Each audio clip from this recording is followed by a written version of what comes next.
The transport ship screamed as it fell through the alien sky, and Sergeant Marcus Cole gripped his seat harness with white knuckles while fire consumed the hull around him. He had survived 2 tours on Mars and a pirate ambush near Jupiter, but nothing had prepared him for this moment when everything went wrong at once. The enemy missiles had come from nowhere, tearing through the ship like paper, and now Marcus was the only one left alive as the burning wreck plummeted toward the strange purple clouds. Below, he whispered a prayer to whoever might be, listening, and braced himself for impact. The crash was violent and loud and terrible, and when Marcus finally opened his eyes again, he found himself hanging upside down in the shattered cockpit with blood dripping from a wound on his forehead.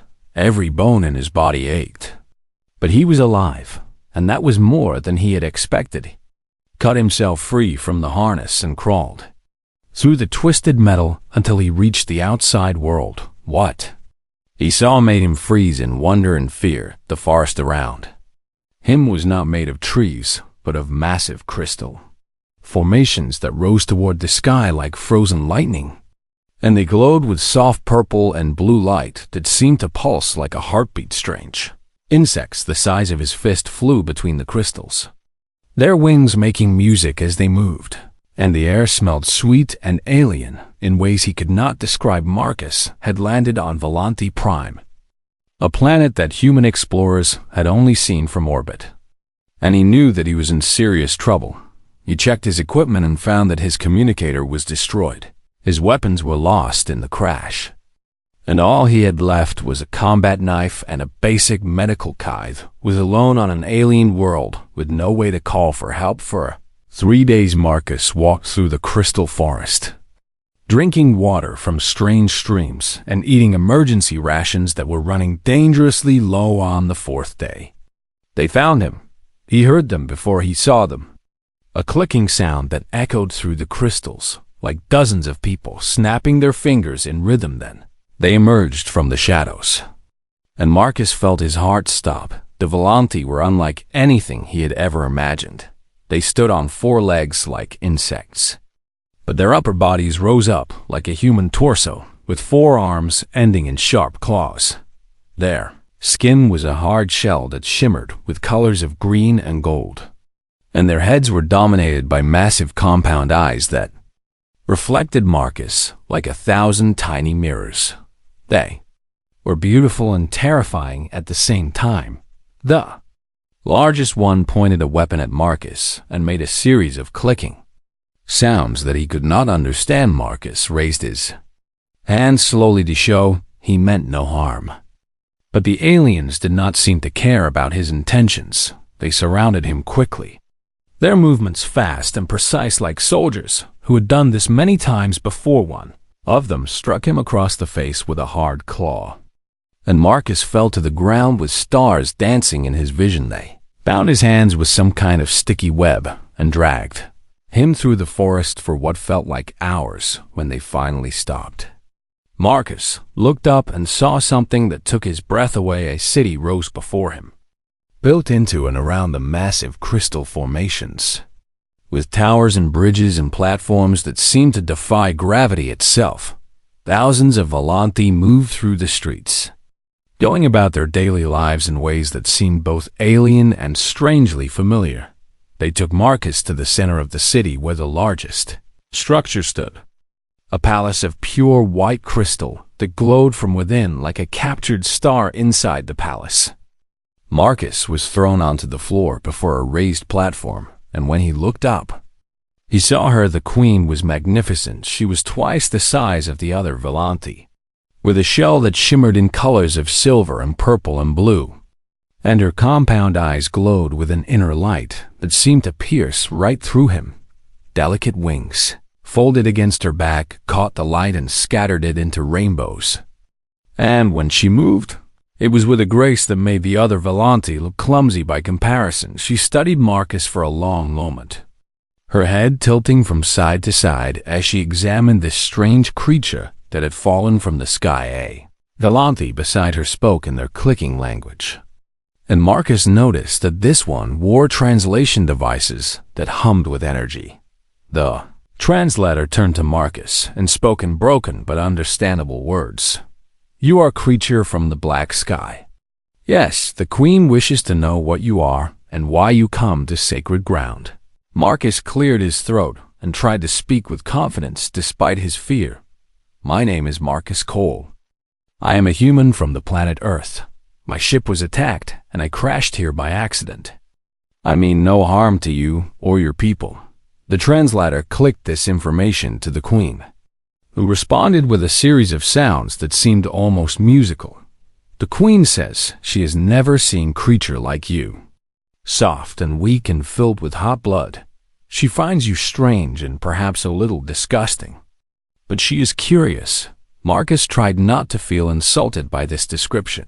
"I understand I must seem very different to you, but I assure you that humans are peaceful explorers. If you could help me contact my people, I would be grateful, and we could establish friendly relations between our species." The Queen made a sound that might have been laughter. "The Queen says you will stay here. You will be studied. Your strange body interests our scientists. Do not worry. You will not be harmed if you behave." And so Marcus became a prisoner of the Volanti, kept in a small chamber near the palace, where scientists came daily to examine him and take samples of his blood and hair and skin. They treated him like an animal, poking and prodding without any concern for his comfort or dignity. But Marcus was patient, and he used his time wisely. He watched and listened and learned. He picked up words of their language, understanding more each day, even though he pretended to understand nothing, and what he learned filled him with growing concern. Volanti Kingdom was not at peace.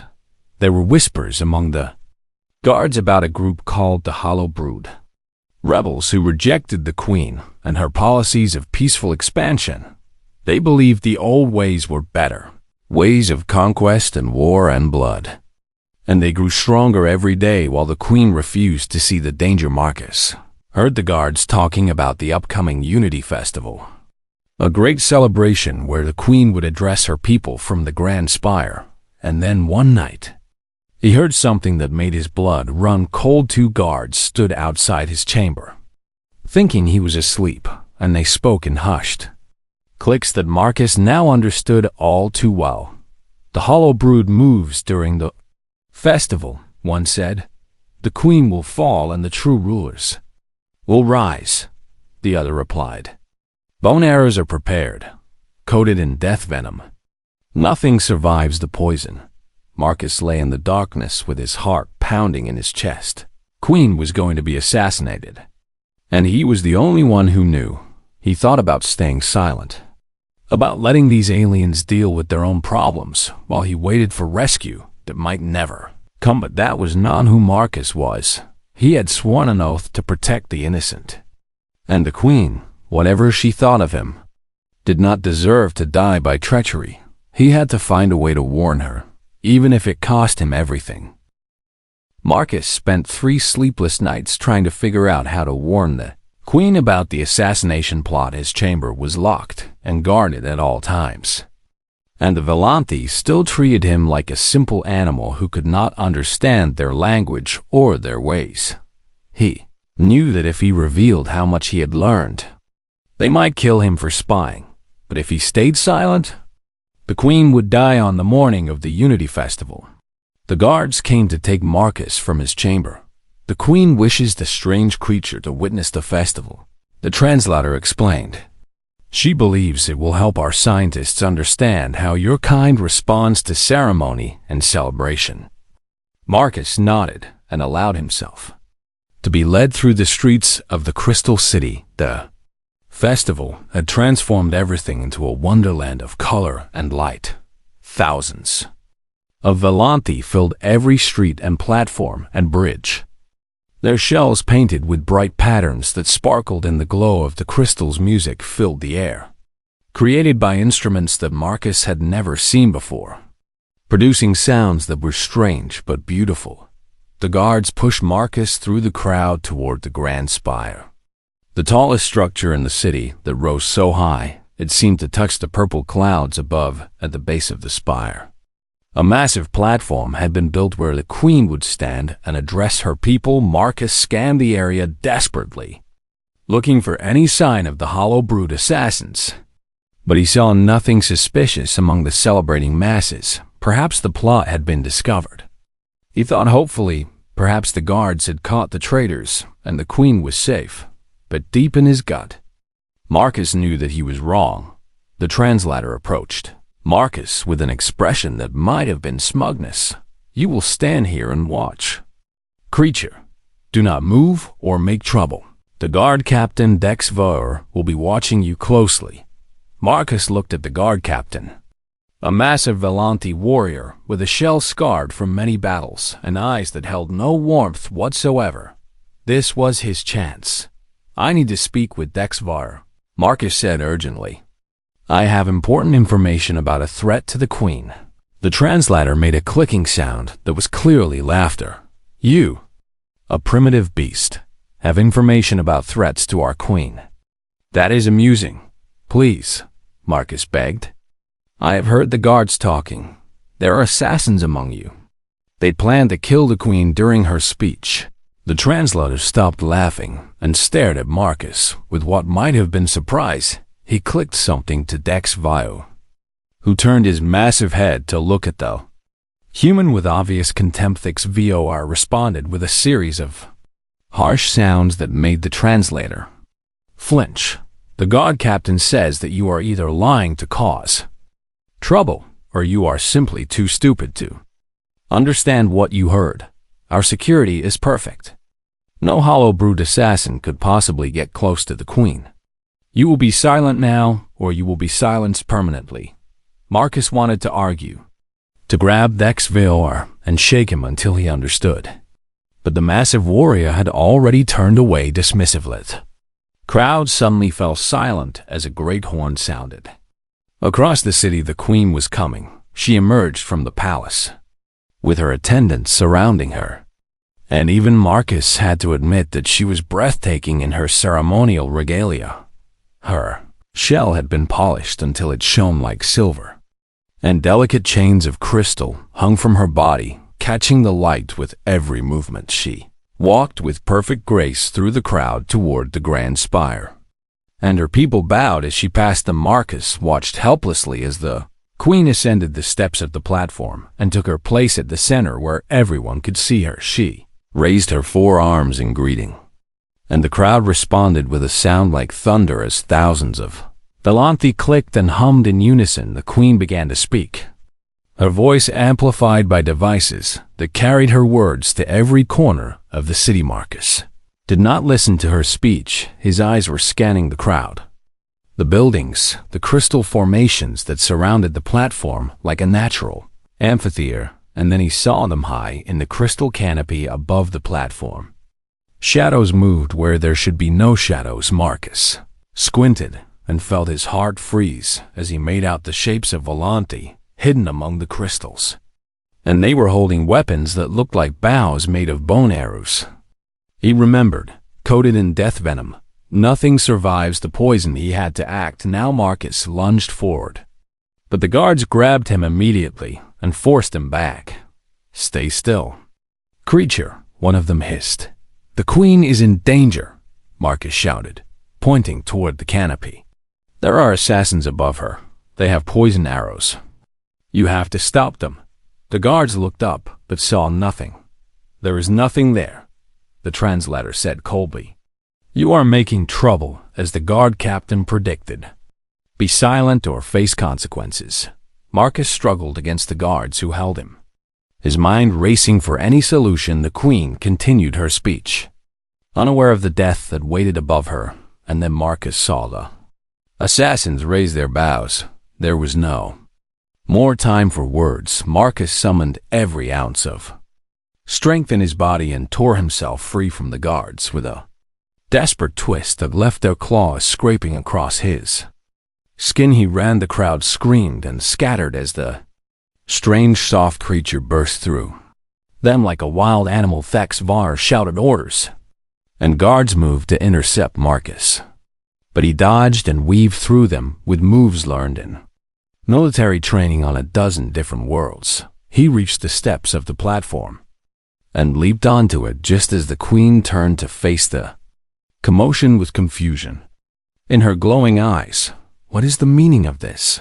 she demanded as Marcus sprinted toward her. Guards on the platform raised their weapons to strike him. Down and high above, the assassins released their arrows. Marcus saw the deadly projectiles falling through the air. 3 black streaks aimed directly at the queen, who had no idea they were coming. He did not think, he did not hesitate.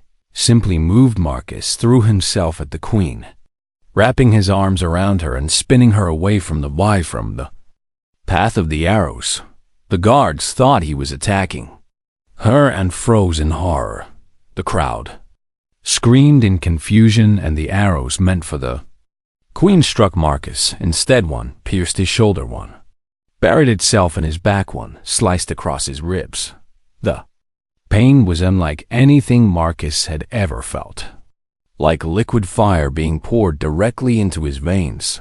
He collapsed to the platform floor with the queen beneath him, shielding her with his body in case more arrows came. But the assassins had been discovered now, and Volanthi warriors were swarming into the canopy to capture them. The queen pushed Marcus off her and stood up with rage burning in her eyes.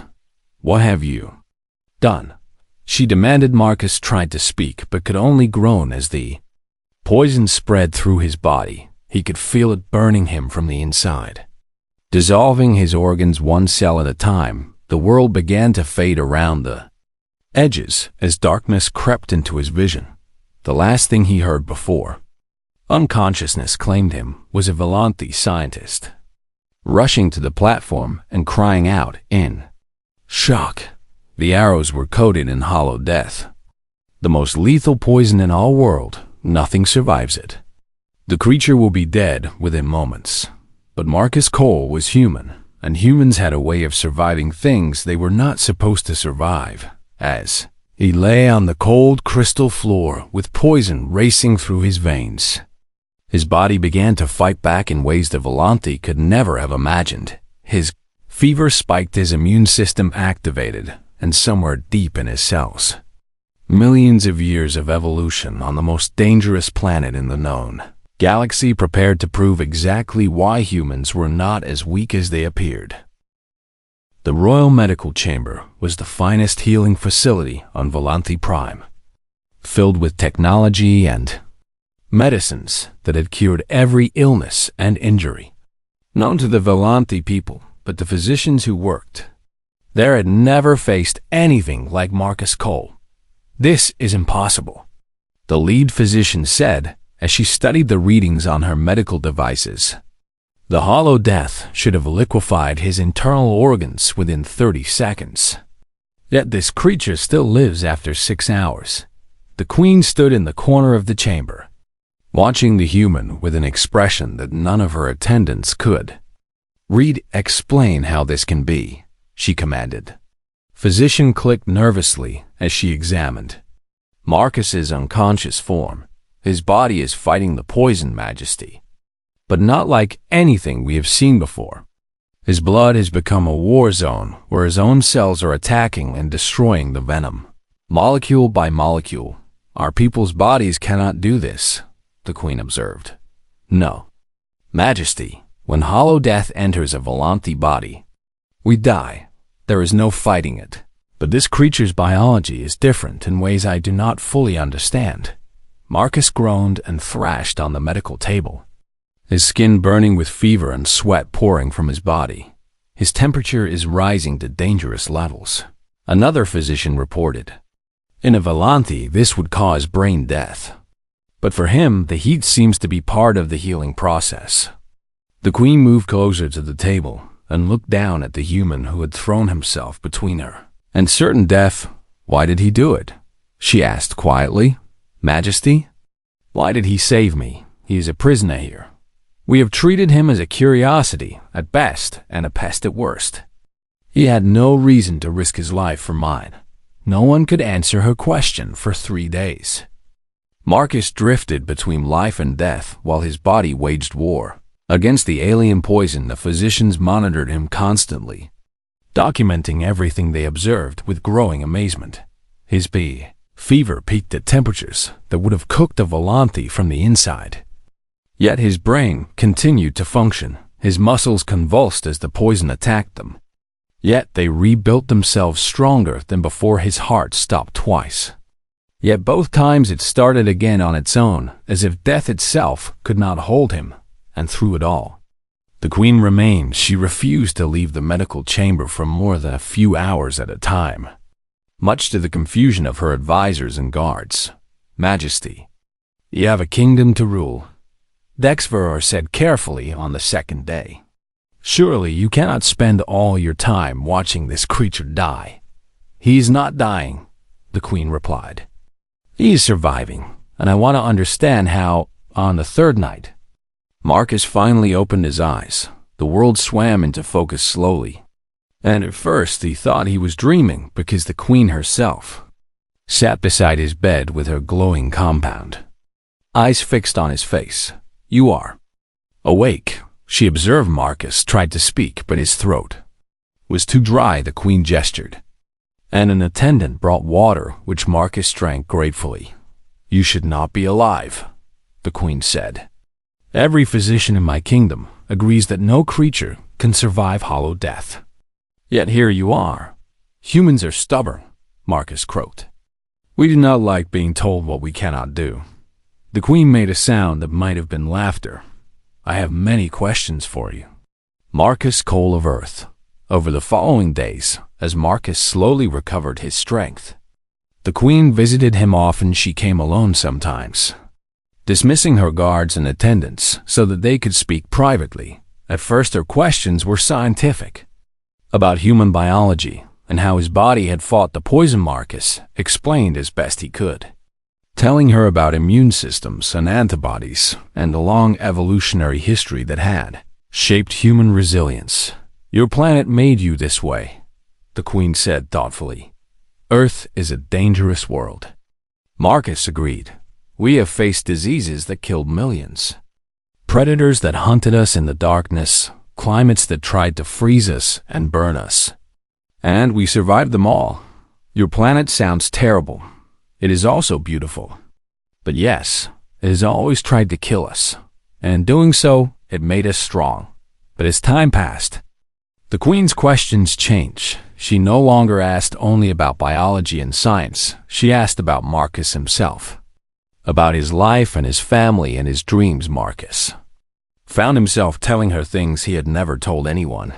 He spoke of his childhood on a farming colony where water was precious and every day was a struggle. He told her about his sister who had died in a plague when he was 12 and how that loss had driven him to become a medic so he could save others. He described the soldiers he had served with, the friends he had lost in battles far from home, and the guilt he carried for every person he could not save.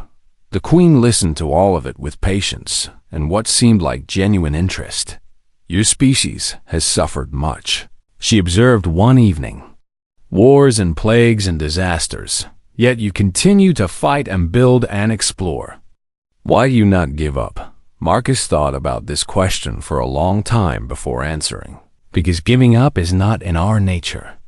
When we fall down, we get back up. When we lose, we try again.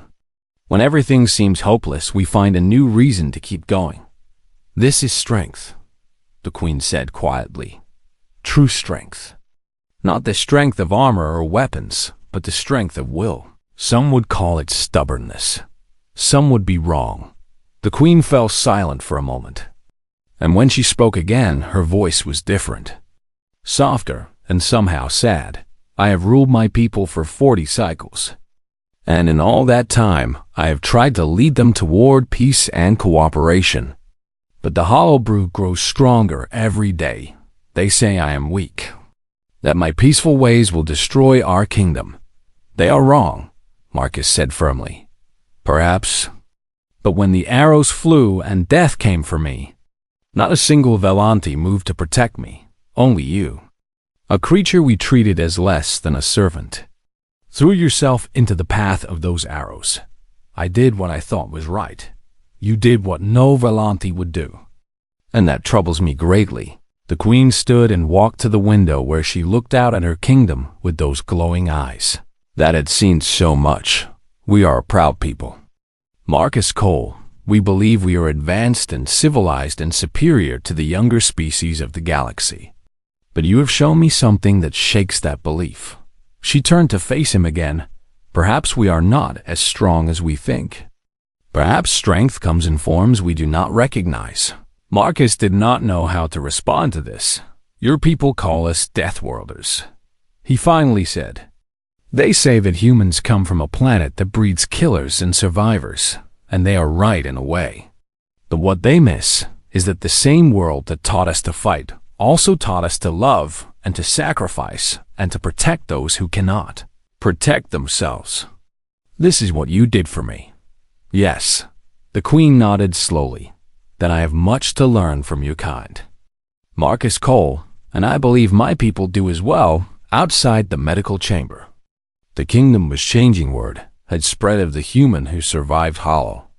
Death and saved the queen. Some called it a miracle, others called it witchcraft, but everyone was talking about the soft-skinned creature who had done what no Volanti condoned in the shadows. The Hollow brood was not idle. Their assassination had failed. But their rebellion was just beginning. Soon the kingdom would face a war unlike any it had seen before. And when that day came, the queen would need more than physicians and scientists. She would need a warrior who knew how to fight against impossible odds. She would need Marcus Cole.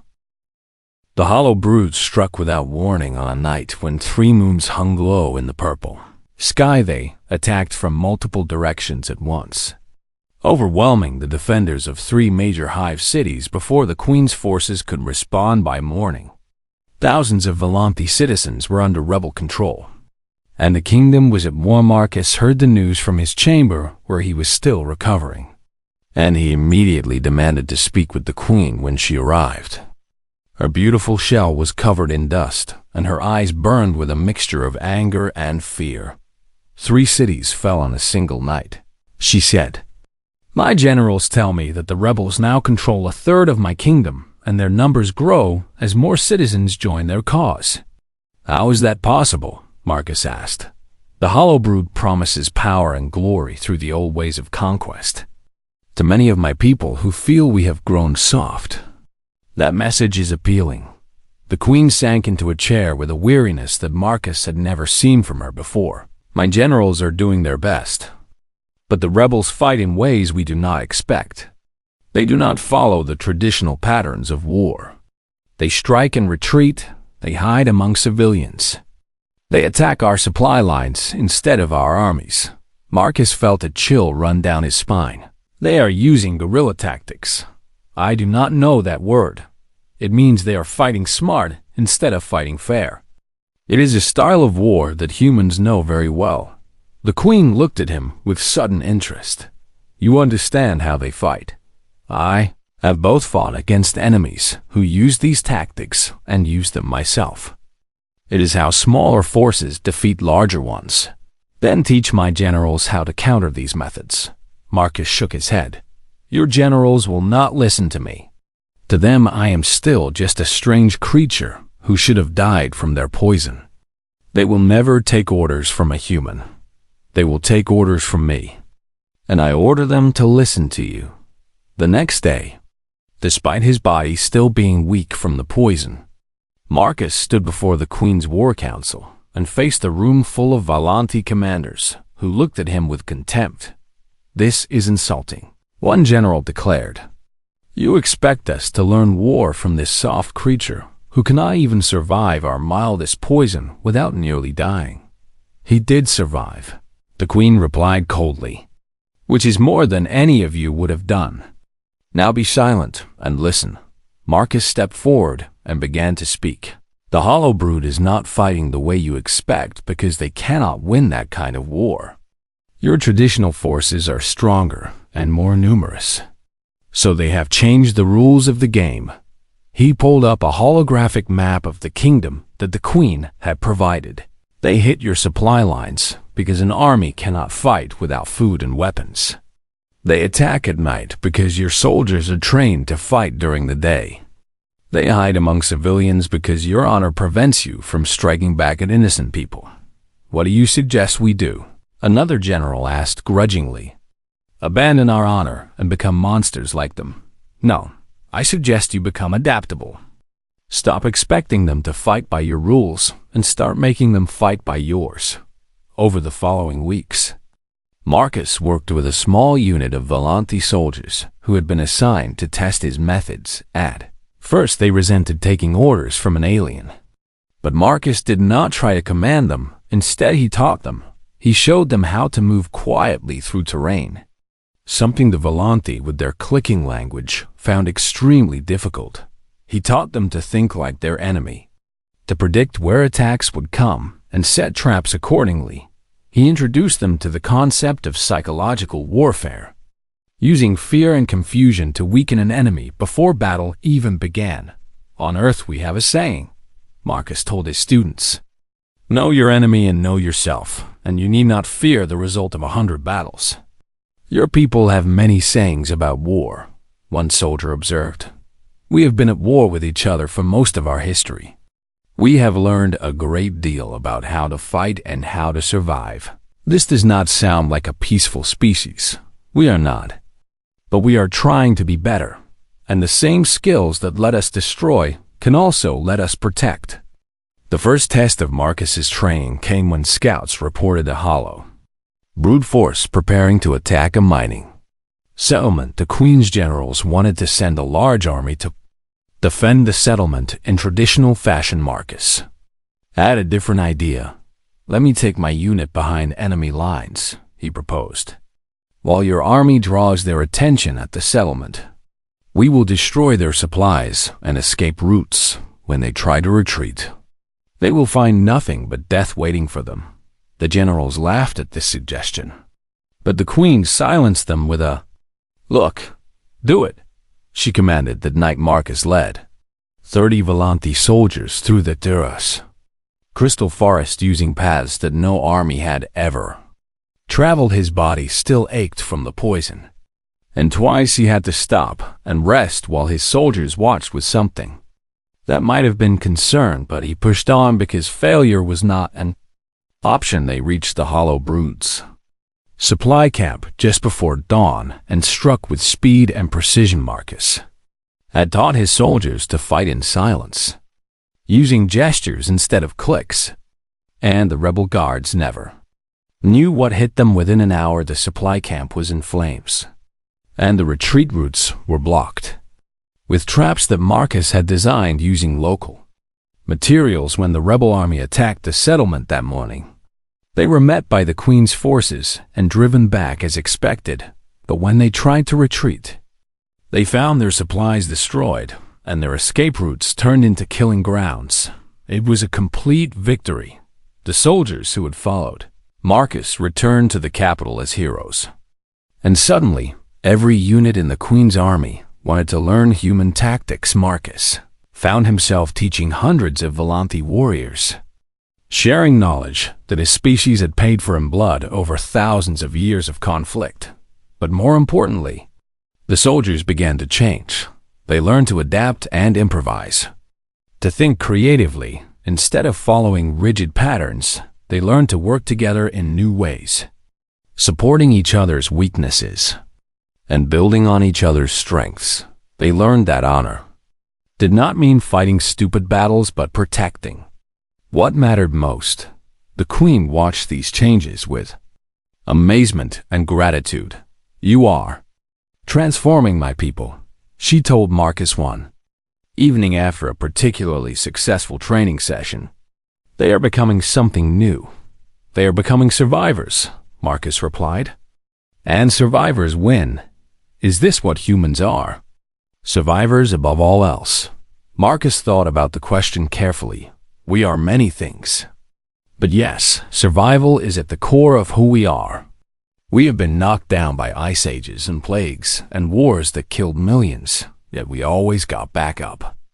We always found a way to continue, and now you are teaching my people this same resilience. I am trying. They are good students when they stop being stubborn. The queen made her laughing sound again. Stubbornness is a trait our species share, it seems. As the weeks passed, the tide of war began to turn. The hollow brood found that their guerrilla tactics no longer worked against an enemy who had learned to fight the same way their ambushes were. Anticipated and countered, their supply lines were cut before they could be used. They're hidden. Bases were discovered and destroyed, but the rebellion was not finished yet. The hollow brood still held their strongest fortress, a massive underground complex where their leader commanded thousands of loyal followers to end the war. That fortress would have to fall, and Marcus knew that the final battle would be the hardest of all. The fortress is designed to be impenetrable. The HFY reported at a war council meeting. Our forces could besiege it for years without breaking through. Then we do not break through, Marcus said. We make them come out. Every eye in the room turned to him. Explain, the queen commanded. Marcus smiled. And in that smile was the accumulated cunning of a species that had survived everything the universe had thrown at it. I have a plan, he said, but you are not going to like it. Marcus's plan was simple in concept, but terrifying in execution. The hollow brood leader, a massive warrior named Krathvex, who had once been one of the queen's most trusted generals before his betrayal, would never leave the fortress to fight an army, but he might leave to capture something even more valuable. You want to use yourself as bait, the queen said, her voice sharp with anger and fear. Krathvex knows that I am the one who taught your soldiers how to fight, Marcus replied. He knows that without me, your forces will slowly return to their old patterns. If he believes he can capture me, he will take that chance. And if he simply kills you instead, then you will still have your opening to attack while his forces are outside the fortress. The queen stood abruptly and turned away from him, her wings trembling with emotion. I did not save you from assassination so that you could throw your life away in some foolish scheme. You did not save me at all, Marcus reminded her gently. I saved you, and now I am asking you to let me finish what I started. The queen was silent for a long moment. You are the most infuriating creature I have ever met, she finally said. I've been told that before. The plan went into motion 3 days.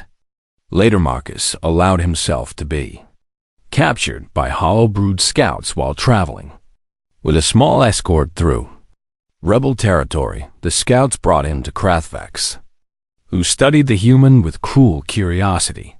So this is the creature who has been causing me such trouble, the rebel leader said. You look even weaker than I imagined, soft and fragile like a newborn larva. Appearances can be deceiving, Marcus replied calmly. Perhaps, but your deceptions end here.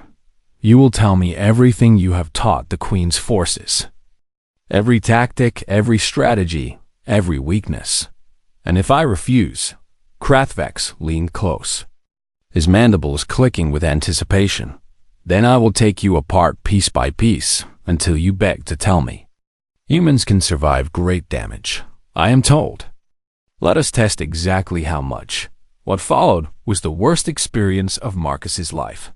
Hollow brood tortured him for information, using methods that would have killed any Volante within minutes. But Marcus was human, and humans had a talent for enduring pain that even they did not fully understand. He screamed when he had to. He pretended to break when it was necessary. He fed them false information that would lead them into traps, and through it all, he waited for the signal. On the third night of his captivity, a massive explosion rocked the fortress. The queen had attacked, but not the main gates as Krathvex expected. Instead, her forces had used tunneling machines to burrow up from below, emerging inside the fortress walls and striking at the heart of the rebel base. Chaos erupted everywhere. Krathvex rushed to lead his forces against the invasion.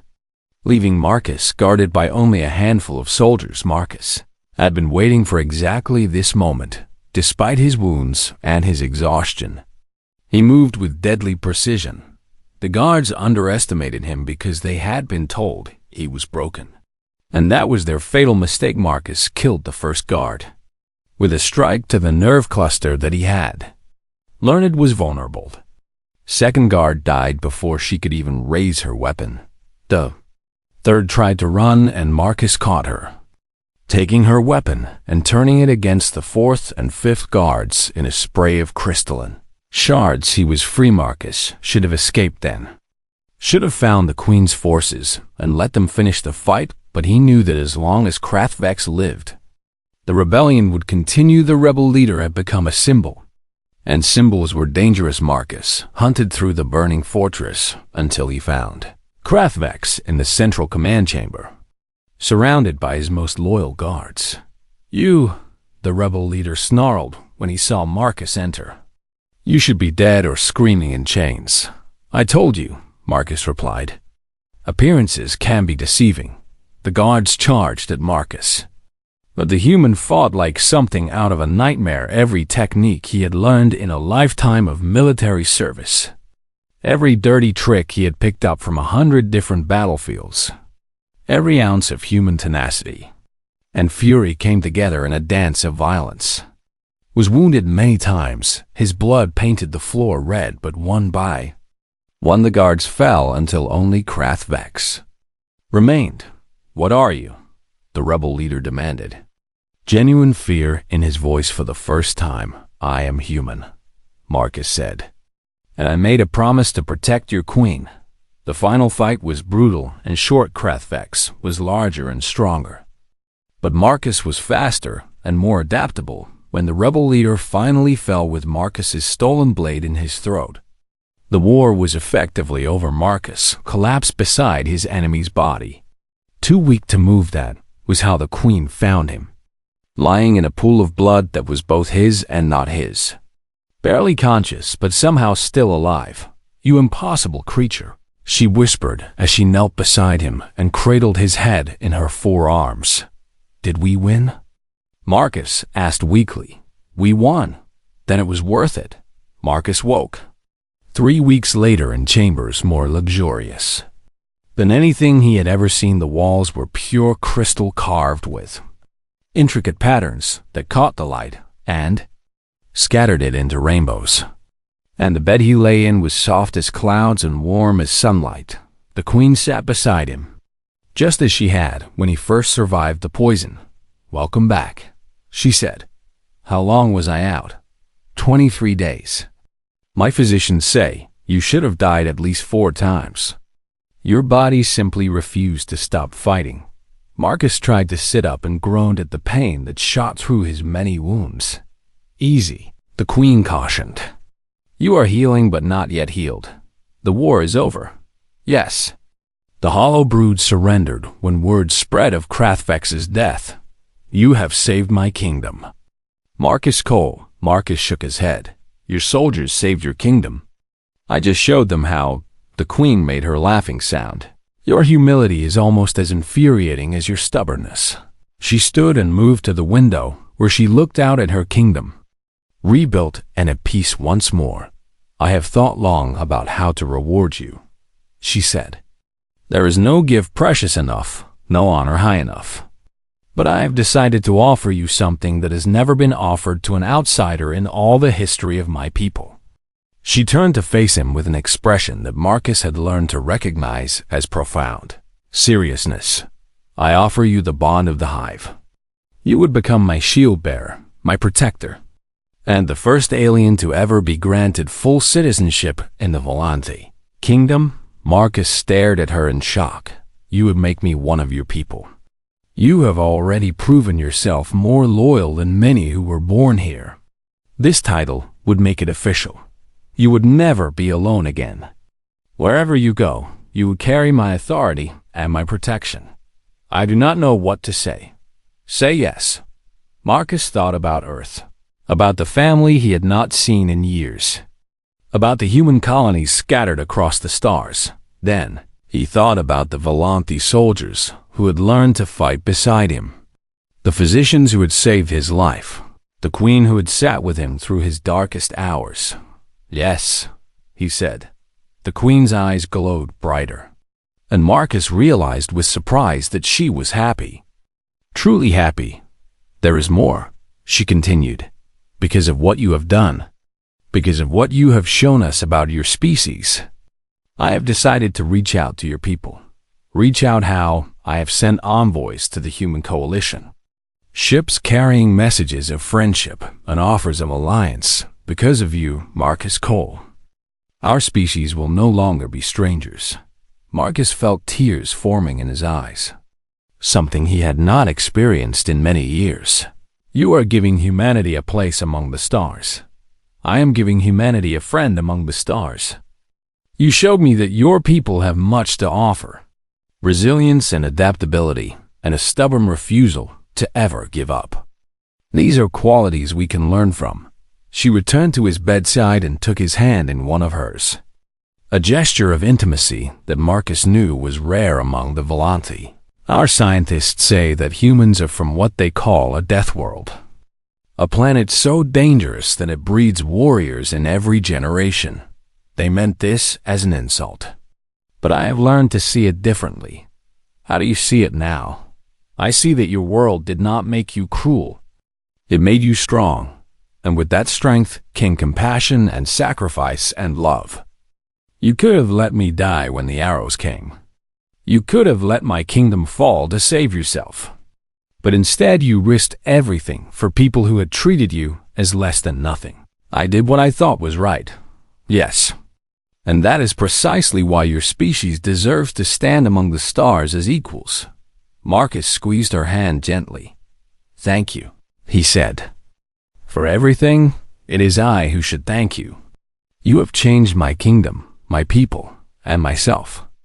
The bond of the hive is the least I can offer in return. She leaned close to him, and her glowing eyes filled his vision. Was it worth it? She asked softly. The arrows, the poison, the torture, the battle. Was it worth every cost? Marcus thought about the scars that covered his body, the pain he had endured, the moments when death had seemed certain. Then he thought about the alliance between humans and Volanthi that would change the galaxy forever. The soldiers who had become his brothers and sisters. The queen who had become something he did not yet have words for. Every cost, he said, and in that moment, surrounded by crystal light in a palace on an alien world, Marcus Cole knew that he had finally found what he had been searching for his entire life. Not just survival, but purpose. Not just a mission, but a home. The human and the queen sat together as the sun set over the crystal city. Two species united by sacrifice and bound by something stronger than treaties.